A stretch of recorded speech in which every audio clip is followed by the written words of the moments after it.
नमस्कार दोस्तों, आशा है आप सब लोग कुशल होंगे। आज बात करेंगे ड्राई माउथ के बारे में। ड्राई माउथ का मतलब यानी मुंह का बार-बार सूखा हो जाना। कई मरीज अक्सर इस बात को लेकर परेशान होते हैं कि उनके मुंह में पर्याप्त मात्रा में थूक नहीं बनता है। जो लोग नॉर्मल हैं, उनको थूक की अहमियत का नहीं मालूम, पर जिन लोगों के मुंह में थूक नहीं बनता है, उन लोगों को किन-किन कष्टों का सामना करना पड़ता है, आप शायद उसका अंदाजा भी नहीं लगा पाएंगे। आम तौर पे जो थूक होता है या जिसको हम सलाइवा कहते हैं, ये एक कंकॉक्शन होता है। एक कोई पर्टिकुलर लिक्विड ना होके कई सारे द्रव्यों का मिश्रण होता है जिसको हमारा मुंह सिस्टमैटिकली रिलीज करता है थ्रू वेरियस सलाइवरी ग्लैंड्स। माने इसको बनाने के लिए अलग से शरीर में सिस्टम लगे हुए हैं जो कि अपने अपने रेसिपी को मुंह के अंदर रिलीज करते हैं, और सारी रेसिपीज जब मिल जाती हैं तो जो सम्मिश्रण बनता है उसको हम सलाइवा के नाम से जानते हैं। जैसे कि 3 मेजर ग्रंथियां होती है जो कि 2 यहाँ लगी हुई होती हैं, 2 यहाँ होती हैं और 2 जबड़े के निचले हिस्से में होती हैं, जिनको कि मेजर सलाइवरी ग्लैंड्स कहते हैं, जिसमें पैरोटिड ग्लैंड होती है, सब मैंडिबुलर ग्लैंड्स होती हैं, सब लिंगुअल ग्लैंड्स होती हैं, और ये पर्याप्त मात्रा में अधिकांश थूक बनाती हैं। पर इसके अलावा भी माइनर सलाइवरी ग्लैंड्स होती हैं जो कि पूरे मुंह में डिस्ट्रीब्यूटेड रहती हैं और थोड़ा थोड़ा सलाइवा वो भी कंट्रीब्यूट करती हैं ताकि आपके मुंह के अंदर की जो नमी है वो लगातार बनी रहे। एंटीसेप्टिक जो सलाइवा में होते हैं उनकी वजह से इन्फेक्शन कंट्रोल में रहे, और जब भी आप खाना खाएं तो खाना खाने के लिए जो एंजाइम जो फर्स्ट जो डाइजेशन होता है किसी भी खाने का, वो हमारे मुंह के अंदर होता है। और ये सारा कनेक्टेड होता है हमारे दिमाग से। माने जब भी कोई ऐसा सिस्टम, एक स्टिमुलस जब भी आता है तो दिमाग शरीर को आदेश देता है कि आप थूक का बनाना शुरू करिए, क्योंकि अब इस व्यक्ति को भूख लग रही है, सामने खाना दिख रहा है और अब ये उसको खाने वाला है, इसीलिए आपको थूक बनाना पड़ेगा, नहीं तो ये खाना चबेगा कैसे। तो इस थूक के काम क्या क्या होते हैं? सबसे पहला तो ये खान मुंह के अंदर आपकी नमी को बनाए रखता है, क्योंकि अगर सूखा मुंह हो जाएगा तो उस कंडीशन को जेरोस्टोमिया या ड्राई माउथ कहा जाता है। जब हम सूखे मुंह की बात करते हैं तो ये इतना इम्पोर्टेंट किस वजह से है, क्यों मैं इतना इस पे जोर दे रहा हूँ कि मुंह का गीला होना, पर्याप्त होना, या मुंह का गीला होना बहुत ही विशेष और बहुत ही इम्पोर्टेंस रखने वाला है। देखिए दोस्तों, जितनी भी हमारी बॉडी की ओरिफिसेस हैं, माने जहाँ जहाँ हमारे बॉडी का अंदर का हिस्सा बाहर के वातावरण के साथ खुले में इंटरैक्ट करता है, वहां पे कुदरत ने या तो तेल बना के रखा हुआ है या वहां पे पानी बना के रखा हुआ है। जैसे कि आप आंख को अगर उठा के देखेंगे तो आंख लगातार नमी बना के रखती है, क्योंकि यहाँ पे लेक्राइमल ग्लैंड होती है जो कि टीयर बनाती है। तो बना तो पानी ही रही है, लेकिन उसको यहाँ पे हम टीयर कहते हैं। अगर हम नाभि का हिस्सा टच करेंगे तो वहां पे हमेशा हम आपको कुछ तेल तेल सा महसूस होगा, क्योंकि वहां पर ऑयली सब्सटेंसेस रहते हैं। जो हमारी खाल होती है इसके ऊपर भी बॉडी लगातार ऑयली सब्सटेंसेस रिलीज करती है, जिसको सीबम कहते हैं। तो कहीं पे म्यूकस मिलेगा, कहीं पे पानी मिलेगा, कहीं पे तेल मिलेगा। कहने का मतलब ये है कि बॉडी का हर हिस्सा जो वातावरण से डील करता है उसको बॉडी प्रोटेक्ट करके रखती है, जिस तरीके से हम अपने दरवाजे का, घर का मेन डोर बंद करके रखते हैं ताकि बाहर से हवा, धूल, अनजाने लोग, जानवर वगैरह घर के अंदर ना घुस आए। इसी तरीके से बॉडी का भी यही काम है। कान के अंदर भी ईयर वैक्स होता है, जिसकी वजह से कोई इन्फेक्शन कान में आसानी से नहीं जा पाता। तो जब भी कभी मुंह के अंदर ऐसी प्रॉब्लम आ जाएगी जिसकी वजह से बॉडी की जो नमी है, जो मुंह की नमी है, वो शुष्क हो जाएगी, तो उस कंडीशन को जेरोस्टोमिया या ड्राई माउथ कहा जाता है। अब इसके बहुत सारे कारण हैं, जैसे कि अगर आप मुंह खोल के सोते हैं, यानी अगर आप माउथ ब्रीदर हैं, तो जो बच्चे हैं या बड़े हैं, दो में से एक व्यक्ति अनजाने में माउथ ब्रीदर जरूर होता है। तो माउथ ब्रीदर के केस में क्योंकि आप लगातार मुंह से सांस ले रहे हैं तो अंदर का जो पानी है वो सूख जाता है, तो जो नमी बनाने का जो काम होता है वो खराब हो जाता है। और ऐसी कंडीशन में जब मुंह सूख जाता है तो खाल की पपड़ी बन जाती है, जिसकी वजह से वहां से ब्लीडिंग होने लगती है। इसके अलावा जीभ का जो घूमना है, आप जो जीभ से इधर उधर कर लेते हैं, इसमें सलाइवा का बहुत ही इंपॉर्टेंट रोल है, क्योंकि वो जब भी कोई खाल दाएं बाएं घूमेगी तो नमी की वजह से उसमें क्रैक नहीं आएंगे, लेकिन जब मुंह सूख जाएगा तो खाल के अंदर भी चेंजेस आने लगते हैं और जीभ का मूवमेंट, खाने को चबा पाना लगभग असंभव हो जाता है, क्योंकि बिना मॉइस्चर के खाने को चबाना, मुंह के अंदर का मूवमेंट होना लगभग लगभग इम्पॉसिबल हो जाता है और पेशेंट को बहुत तकलीफ होती है। ना केवल ये, पानी पीना दूभर हो जाता है, क्योंकि पानी जब आप पिएंगे तो घूंट लेंगे और अंदर का जो अपर रेस्पिरेटरी ट्रैक्ट है, जो फर्स्ट पार्ट हमारा, जो इसको हम लैरिंगोफैरिंक्स कहते हैं, ये जब हमारा यहाँ से जब हम डिग्लूटेशन करते हैं या स्वैलोइंग करते हैं तो सूखने की वजह से पेनफुल हो जाते हैं, माने हम घूंट भी प्रॉपरली नहीं ले पाते। तो अब आप समझ सकते हैं कि कोई ऐसी कंडीशन जिसकी वजह से मुंह में थूक का बनना कम हो जाए तो वो कितनी तरीके की प्रॉब्लम ला सकता है। ना केवल ये, जब आपके जो मसूड़े होते हैं वो भी लगातार लिक्विड प्रोड्यूस करते रहते हैं, जिसको कि जीसीएफ यानी जिंजाइवल क्रेविकुलर फ्लूइड कहा जाता है, ये बार बार दांत को धोते रहते हैं। तो पत्थर की एक खासियत होती है कि जब तक उसे पानी मिलता रहता है उसमें चटक नहीं आती, लेकिन जब पानी का कंटेंट कम हो जाएगा, जैसे कि रूट कैनाल के बाद हम अक्सर बताते हैं कि कैप देना क्यों ज़रूरी है, क्योंकि दांत की अंदरूनी नमी जो है वो देने वाली ब्लड वेसल्स अब वहाँ नहीं है। इसी तरीके से जब बाहर से भी पानी की नमी खत्म हो जाएगी तो इन्फेक्शन बिल्डअप होने शुरू हो जाएंगे, बैक्टीरिया का इन्फेक्शन शुरू हो जाएगा, फंगस का इन्फेक्शन शुरू हो जाएगा, वायरल इन्फेक्शन होने शुरू हो जाएंगे और मसूड़ों की बीमारी, हड्डी का डिस्ट्रक्शन, दांतों में कैविटी होना, ये सारी चीज़ें इसके साथ जुड़ जाएंगी, जो कि व्हाट शुड आई से कंडीशन को वर्स करने वाली होती हैं। पेशेंट के लिए बहुत ही कठिनाई का समय होता है अगर मुंह में जो है ड्राइनेस बन जाए। इसीलिए हम अक्सर ज़्यादा पानी पीने पे जोर देते हैं, पानी को सिप सिप करके पीने पे जोर देते हैं ताकि मुंह की नमी बनी रहे। और अगर आप माउथ ब्रीदर हैं तो माउथ ब्रीदर के लिए फिर आपको वैसे उपाय करने पड़ेंगे कि आपको माउथ ब्रीदर जैसी कंडीशन से मैनेजमेंट किया जा सके, स्लीप एपनिया जैसी चीज़ें डेवलप ना हो। क्योंकि जो लोग स्लीप एपनिया की मशीन यूज़ करते हैं उनके अंदर भी ऐसा देखा जाता है, क्योंकि कंटिन्यूअस पॉजिटिव प्रेशर की वजह से नमी जो है वो सूख जाती है और ऐसे पेशेंट्स अक्सर गले में खराश, ड्राइनेस की कंप्लेंट करते हैं, खांसी रहने लगती है, क्योंकि जो हमारा एयरवे है उसकी नमी चली जाती है। जो लोग बहुत लंबे समय से किसी भी एक पर्टिकुलर दवा को फॉलो कर रहे हैं, जैसे ब्लड प्रेशर की दवाइयाँ कुछ लोगों की बहुत लंबे लंबे सालों तक चलती है, ऐसी कंडीशंस में भी देखा जाता है कि as a result of side effect, दवाओं के साइड इफेक्ट की वजह से भी जो सलाइवरी ग्लैंड्स होती हैं वो अपना थूक बनाना कम कर देती हैं और ऐसी कंडीशन में भी आपको ड्राई माउथ जैसी कंडीशन को देखने को मिलता है।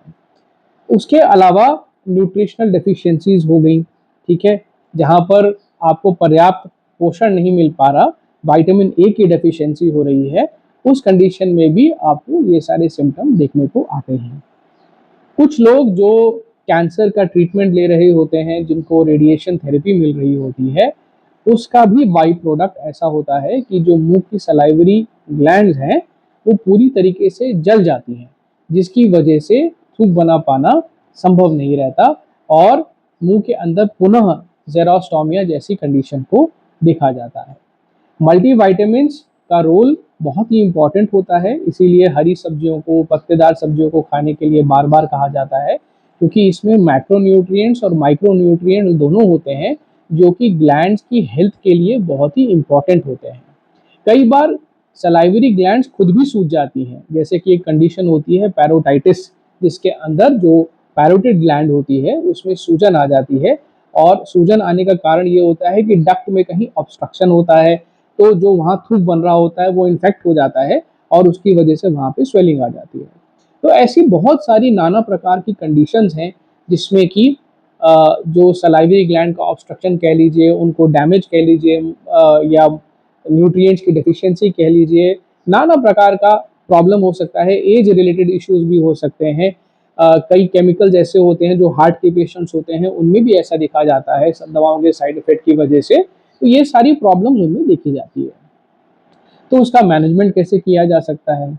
देखिए, सबसे पहले तो मैं ओरल प्रोफाइलैक्सिस की इम्पोर्टेंस को जितना आपको बताऊं उतना कम है। अगर आप टाइम टू टाइम अपने मुंह की सफाई करवाते रहते हैं तो सारी जो सलाइवरी ग्लैंड्स होती हैं, जो दांत को धोने वाली ग्लैंड्स होती हैं, जो पैलेट की ग्लैंड्स होती हैं, उन सब के अंदर उनका स्वास्थ्य बना रहता है और वो पर्याप्त मात्रा में थूक बनाती रहती हैं। थूक भी अलग अलग प्रकार के होते हैं, मोटा थूक होता है, पतला थूक होता है, चिपचिपा थूक होता है, वो इस वीडियो का ऑब्जेक्टिव नहीं है। परंतु जो एक बेसिक ओरल प्रोफाइलैक्सिस है, जो स्केलिंग की इम्पोर्टेंस है, उसको हम जितना आपको बताएं उतना कम है। और 2 बार ब्रशिंग 2 मिनट के लिए तो करना ही करना है। एक बार सुबह करना है, एक बार रात में करना है, और अगर हो सके तो माउथ वॉश यूज करने की हैबिट डेवलप जरूर करिए। ठीक है। अगर खाना वगैरह फंसता है तो वाटर पिक का प्रयोग आप कर सकते हैं, उससे भी आपको प्रॉब्लम में आसानी मिलेगी। लेकिन वाटर पिक वो वाला लेना है जिसमें कि रेगुलेटर हो, बैटरी ऑपरेटेड नहीं लेना, क्योंकि उसके अंदर प्रेशर पहले से सेट होता है और वो मेरे हिसाब से थोड़ा ज़्यादा है, इसीलिए रेगुलेटर के हिसाब से आपको यूज़ करना है। ठीक है। इसके अलावा आर्टिफिशियल सलाइवा आता है मार्केट में ना, माउथ डिजॉल्विंग टैबलेट्स आती हैं, अलग अलग कंपनी की आती हैं। मैं किसी पर्टिकुलर ब्रांड को यहाँ एंडोर्स नहीं कर सकता, लेकिन अगर आप इंटरनेट पे सर्च करेंगे तो आर्टिफिशियल सलाइवा अगर आप गूगल करेंगे तो आपको बहुत सारी ऐसी कंपनियों के प्रोडक्ट्स मिलेंगे जो कि मुंह में थोड़ा थोड़ा सलाइवा डेवलप कर सकते हैं और आर्टिफिशियली आपके मुंह को जो है नम रख सकते हैं। इसके अलावा जैसे मैंने बताया कि माउथ ब्रीदिंग की जो प्रॉब्लम है अगर किसी को है तो उससे रिलेटेड आप जो है अपना मैनेजमेंट करवाइए, माउथ स्क्रीन्स का यूज़ करिए ताकि मुंह आपका कम से कम खुला रहे। अगर आपके आगे के दांत बाहर की तरफ है और होंठ खुला रहता है तो उनको ब्रेसेस या अलाइनर्स के माध्यम से अंदर करवाइए ताकि होंठ का जो पर्दा है वो पूरी तरीके से बंद हो सके और हवा अंदर न जाए। अगर कहीं दांत नहीं है आपके तो उन दांतों को लगवाइए ताकि जो आपकी वर्टिकल डायमेंशन है वो प्रॉपरली रेज हो जाए और आपको जो पूरा मस्कुलेचर है वो मस्कुलेचर हमारा बैलेंस हो जाए और मुंह हमारा बंद रहे। ठीक है। कुछ एक्सरसाइजेज आप नियमित रूप से कर सकते हैं, जैसे कि ये दोनों अंगूठे लिए और अगर आप ऐसे लगातार प्रेस करेंगे तो आप देखेंगे कि आपके मुंह के अंदर जो है थोड़ा थोड़ा सलाइवा ड्रिप करना शुरू करेगा। इसी तरीके से नीचे की तरफ भी अंगूठे के माध्यम से हल्का हल्का प्रेशर लगाएंगे तो इससे भी मुंह में सलाइवा आता है। ये ठोड़ी के नीचे भी अगर आप हल्का हल्का मसाज करेंगे तो यहाँ पे भी आपको सलाइवा, जो सबलिंगुअल सलाइवरी ग्लैंड्स होती हैं वो धीरे धीरे सलाइवा रिलीज करती रहती है, उनको आप फील कर सकते हैं। अगर कोई ऐसा हैबिट आप कर रहे हैं जैसे सिगरेट, पान, तंबाकू, बीड़ी या रिवर्स स्मोकिंग अगर आप करते हैं, कुछ लोग क्या करते हैं सिगरेट को लेते हैं और उल्टा रखते हैं मुंह के अंदर, वो सब चीज़ें, वो सब एडवेंचर आप तत्काल प्रभाव से बंद करिए। ये आपके लिए अच्छी बात नहीं है, आपको बहुत परेशानी देगी। जेरोस्टोमियो का जो रिजल्ट है, जो सूखा रहने का जो रिजल्ट है, ये वो ही समझ सकता है जिसके मुंह में थूक नहीं बनता और आपको बिल्कुल अंदाजा नहीं है वो कितना कष्ट में जीते हैं। छोटे बच्चों के अंदर सलाइवा अच्छे से बने, बिकॉज जितना सलाइवा बनता है उतना ही मुंह में एंटीसेप्टिक एक्टिविटी भी बनती है। आप उनको शुगर फ्री च्युइंगम्स खाने के लिए दे सकते हैं। शुगर फ्री च्युइंगम्स अगर आप एक च्युइंगम सुबह और एक च्युइंगम शाम 5-5 मिनट के लिए भी अगर चला लेंगे तो वो अच्छी एक्सरसाइज है। ना केवल वो थूक को प्रोड्यूस करेगी बल्कि अटेंशन स्पैन को भी इंक्रीज करती है। देसी नुस्खों में अगर हम बात करेंगे तो जैसे मुलट्ठी हो गई, इलायची हो गई, इन सब चीज़ों को भी आप थोड़ा थोड़ा चबा सकते हैं जिससे कि आपको फायदा भी मिलेगा और थूक बनने के लिए भी आपको एक्टिविटी मिलेगी। अगर आपकी कुछ दवाइयाँ कई सालों से चल रही हैं, जैसे कि ब्लड प्रेशर हो गया, डायबिटीज़ हो गई, हार्ट मेडिकेशंस हो गई, एस्थमेटिक मेडिकेशंस हो गई, तो उन सब के केस के अंदर भी उनके साइड इफ़ेक्ट से बचने के लिए ज़रूरी है कि वो दवाइयाँ भी नियमित रूप से बदली जाएँ। आम तौर पे अगर कोई दवा आपकी 4 साल, 5 साल पुरानी हो चुकी है, तो मेरा ये सुझाव है कि अपने डॉक्टर के पास जाके उन दवाइयों का एक बार रिप्लेसमेंट करवा लें, ताकि डिपेंडेंसी एक तो ना बने उन दवाओं के प्रति और दूसरा लंबे समय तक जो साइड इफ़ेक्ट्स बिल्ड होते रहते हैं, वो भी आपको उससे बचने में आसानी मिले। अस्थमैटिक पेशेंट्स मैंने अक्सर देखा है कि पफ को जो है डायरेक्टली अपने मुंह में स्प्रे करते हैं, तो उससे भी थोड़ा बहुत शुष्की बनती है। अगर आप अस्थमैटिक पेशेंट हैं और आपको स्प्रे की ज़रूरत पड़ रही है तो स्पेसर का प्रयोग किया कीजिए। स्पेसर के प्रयोग से एक तो दवा का जो डिसेमिनेशन है वो अच्छा होता है और इस प्रकार की जो डायरेक्ट एप्लीकेशन होती है मुंह के अंदर, उससे भी आपको साइड इफ़ेक्ट से बचाव मिलेगा। स्पेसर एक अच्छी चीज़ है, इसका इस्तेमाल करना चाहिए। डायरेक्ट पफ आप ले सकते हैं, लेकिन वंस इन अ वाइल, कोई इमरजेंसी है, कोई आपको ऐसी जगह नहीं मिल रही है या स्पेसर लाना भूल गए हैं तब ले लिया तो एक अलग बात है, या कोई अटैक आ रहा है तब आपने ले लिया तो एक अलग बात है। बट अदरवाइज डायरेक्ट स्प्रे करने से आप बचा करिए।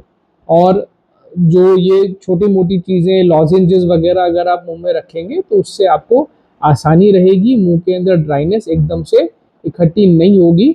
और अगर कुछ भी नहीं मिल रहा है, मान लीजिए कोई दवा नहीं है, कुछ भी नहीं है और मुंह आपका सूखा सूखा सा महसूस हो रहा है, तो देसी घी या सरसों का तेल लीजिए ज़रा सा, और उसको लीजिए और अपनी फिंगर से अंदर अंदर पूरे सारे गालों के अंदर, जीभ के ऊपर कोट कर लीजिए। उससे भी आपको काफ़ी हद तक राहत मिलेगी। ठीक है, तो ये भी कुछ उपाय हैं जो मैं आपको सजेस्ट कर रहा हूँ कि एक बार आप ट्राई करके ज़रूर देखिए।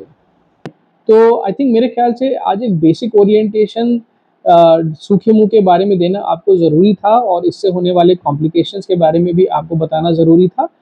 अपने मुंह की नमी को लेके सजग रहिए। जैसे मैंने बताया, शरीर का हर हिस्सा जो होता है वो अपना अपना काम पूरा तभी कर पाता है जब उसको सिक्योरिटी मिले, और जो मुंह का सलाइवा है ये मुंह की सिक्योरिटी है। अगर सलाइवा नहीं रहेगा तो पूरा मुंह बहुत जल्दी बर्बाद हो जाता है। आप ये मान के चलिए, अगर थूक का बनना अगर बंद हो जाएगा तो विद इन 1 to 2 मंथ्स जो है सारा बैक्टीरियल, फंगल और वायरल इन्फेक्शन आपके मुंह के अंदर अपनी जगह बना लेंगे, और बहुत जल्दी दांत, हड्डियां और मसूड़े जो है वो खत्म हो जाएंगे। तो इसीलिए अपने हाइजीन का ध्यान रखिए, अच्छी डाइट को फॉलो करिए और एक अच्छा जीवन शैली अपनाइए, ताकि आप और आपका परिवार हमेशा खुश रहें, स्वस्थ रहें, और इन दवाओं के चक्करों में, अस्पतालों के चक्कर में आपको न जाने का मौका मिले।